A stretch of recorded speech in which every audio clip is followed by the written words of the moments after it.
Hi there, in this video I'll tell you what you need to fertilize your tomatoes with right now so that they absorb nutrients from the soil better, set all the fruit from the flowers and don't get vertex rot. Right now, when the tomatoes are beginning to bloom and the first fruits are already appearing in the first clusters, this fertilization is necessary, especially for us because very soon, according to the forecast, heavy lingering rains are expected. And this quickly causes the formation of vertex rot on tomatoes. I will fertilize with calcium nitrate.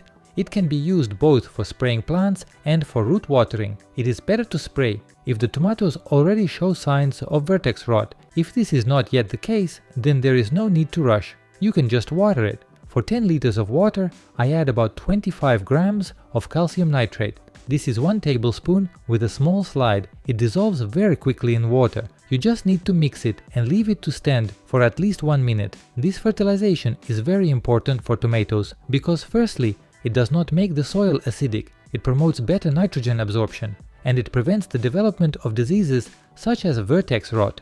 It is enough to carry out just one such fertilization in the flowering phase when the first fruits are already set in the first clusters. But remember, we do all the fertilizing with a 15-day interval between each other, so as not to overload the soil and the plant with nutrients, because too much is just as bad as not fertilizing at all.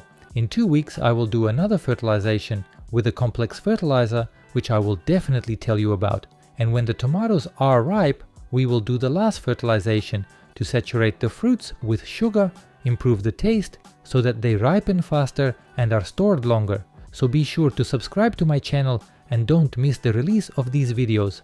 I wish you a good day and see you in the next video.